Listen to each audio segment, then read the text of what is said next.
రాష్ట్ర వ్యాప్తంగా వినాయక చవితి ఉత్సవాలు ఘనంగా జరుగుతున్నాయి. గణాలకు అధ్యక్షుడైన గణపతిని ఒక్కో రూపంలో కొలుస్తున్నారు. కాస్త సృజనాత్మకత కలగలిపి ఏర్పాటు చేసిన వినాయక విగ్రహాలను చూసేందుకు పెద్ద సంఖ్యలో ప్రజలు తరలివస్తున్నారు. రాష్ట్ర వ్యాప్తంగా వినాయక చవితి వేడుకలు కన్నుల పండువగా సాగుతున్నాయి. ఊరువాడ భారీ మండపాల్లో బొజ్జగణపయ్యలు కొలువుదీరారు. వినాయక చవితి వచ్చిందంటే చాలు గణేష్ మండపాల్లో కొలువైన వివిధ రకాల గణనాథుల విగ్రహాలు అందరినీ ఆకట్టుకుంటున్నాయి. Hyderabad Jawahar Lal Nehru architecture and fine arts విశ్వవిద్యాలయంలో కాలేజ్ ఆఫ్ ఫైన్ ఆర్ట్స్ విద్యార్థులు వడ్ల పొట్టుతో వినాయకుణ్ణి రూపొందించారు.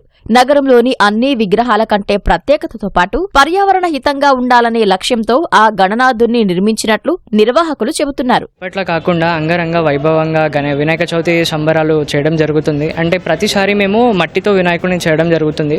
కాకపోతే ఈసారి మేము వడ్ల పొట్టుతో వినాయకుని చేయడం జరిగింది. ఐరన్ రాడ్లతోని జస్ట్ బేసిక్గా ఇంకా బ్యాక్గ్రౌండ్ ఇచ్చుకున్నాము. దాని తర్వాత పేపర్లు పెట్టి దానిపైన క్లాత్తో ఫెవికాల్ పెట్టి ఆ ఫెవికాల్కి వడ్ల పొట్టు పెట్టడం జరిగింది. మేము ఇంకా మా జూనియర్స్ అందరం చందాలు వేసుకొని ఈ యొక్క కార్యక్రమాలు ఏవైతే ఉన్నాయో గేమ్స్ కానీ ఇట్లా సెలబ్రేషన్స్ కానీ అవన్నీ మేమే చేయడం జరుగుతుంది. మేము ఈ గణేష్ని ఫస్ట్ మన ఖైరతాబాద్ గణేష్ లాగానే ఫస్ట్ ఆర్మేచర్ బిల్డ్ చేసుకుని, అంటే లైక్ మా దాంట్లో 5 డిపార్ట్మెంట్స్ ఉంటాయి. అన్ని డిపార్ట్మెంట్స్ కలిసి చేసుకుంటాం ఈ ఫెస్టివల్. కల్చర్ డిపార్ట్మెంట్ నుంచి విగ్రహం అనేది చేయడానికి చాలా వాళ్ళు మెయిన్గా వాళ్ళు తీసుకుంటారు. దానిపైన మేము పేపర్తోని ఒక షేప్ తెచ్చుకుంటాం. తర్వాత ధోతి క్లాత్ ఫెవికాల్లో డిప్ చేసి దానిపైన అద్దుకుంటూ దాన్ని ఇంకొక మంచి ఫామ్లోకి తీసుకొస్తాం. మొత్తం అవుటర్ బాడీ ఫామ్ అంతా అయ్యాక మళ్ళీ ఇంకోసారి గమ్ అప్లై చేసి దానిపైన వరిపట్టు అప్లై చేయడం జరిగింది. మోర్గా మంచిగా అట్రాక్టివ్ కనపడానికి ఆ జ్యువెలరీ ఏదైతే ఉందో అది మేమే, కిరీటం అవన్నీ కూడా మేమే క్లాత్ తీసుకొచ్చి పైనుంచి కుందం తీసుకొచ్చి అవి కూడా మేము హ్యాండ్ మేడ్తోనే చేసుకోవడం జరిగింది. సికింద్రాబాద్ పాత మార్కెట్లో అంబారీపై ఊరేగుతున్నట్లు ఏర్పాటు చేసిన బొజ్జగణపయ్య భక్తులను అమితంగా ఆకర్షిస్తున్నాడు. మేళతాళాలతో భజన బృందాల కోలాహలాలతో ఏనుగుపై మండపానికి బయలుదేరినట్లుగా గణనాథుడు కనువిందు చేస్తున్నాడు. రాత్రివేళలో విద్యుత్ కాంతుల నడుమ ఆ దృశ్యం భక్తులను ఆకట్టుకుంటోంది. రంగారెడ్డి జిల్లా షాద్నగర్లో స్వర్ణగిరి ఆలయ నమూనాలో కొలువుదీరిన పార్వతీ తనయుణ్ణి చూసేందుకు భక్తులు భారీగా తరలివస్తున్నారు. అచ్చం స్వర్ణగిరి దేవాలయం మాదిరిగా మండపం, గోపురం, ఆలయ ధ్వజస్తంభంతో పాటు వివిధ దేవతామూర్తుల విగ్రహాలు, కోనేటిలో అనంత పద్మనాభ స్వామి విగ్రహం ఏర్పాటు చేసి ఏకదంతుణ్ణి ప్రతిష్ఠించారు. ఈరోజు వివేకానంద సేవా సమితి ఆధ్వర్యంలో స్వర్ణగిరి సెటప్, అంటే స్వర్ణగిరిలో ఎలాగైతే మనకి దేవతలు ఉంటారో సేమ్ మనకు ఆ రూపంలో ఈరోజు స్ట్రక్చర్ కానీ ప్రతి ఒక్కటి షాద్నగర్లో ఏర్పాటు చేయడం జరిగింది.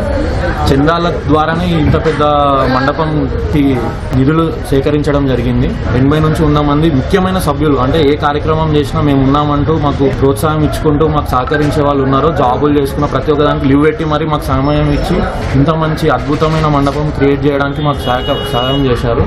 మాది ముఖ్యంగా ఈ సంకల్పం దేని నుంచి వచ్చిందంటే ప్రజలకి మంచి చేయాలి, స్టూడెంట్స్కి మంచిగా చదువునివ్వాలి, మంచి తిండినివ్వాలి. దాని నుంచి వచ్చిన స్ఫూర్తి. ఇంకా అలాగే దాంతోపాటు సనాతన ధర్మం, అందరు యూనిటీ, ఇవన్నీ కూడా అందరి దగ్గరికి రావాలి, అందరు యూనిటీగా ఉండాలని చెప్పి ఏదో సంకల్పం తీసుకొని ఇలా చేయడం స్టార్ట్ చేశాం. ఆపరేషన్ సింధూర్ స్ఫూర్తితో సికింద్రాబాద్ నాచారంలో ఏర్పాటు చేసిన ఏకదంతుడి విగ్రహం ఆశ్చర్యచకితులను చేస్తోంది. సూర్య శుభకర విఘ్న వినాయక అసోసియేషన్ ఆధ్వర్యంలో ఏర్పాటు చేసిన బ్రహ్మోస్ గణేష్ భక్తుల నీరాజనాలు అందుకుంటోంది. ఆపరేషన్ సింధూర్లో భారత్ ప్రయోగించిన యుద్ధనౌకపై గణనాథుణ్ణి కూర్చోబెట్టి యుద్ధానికి పంపుతున్నట్లు రూపొందిన కళాఖండం అందరినీ విశేషంగా ఆకట్టుకుంటోంది.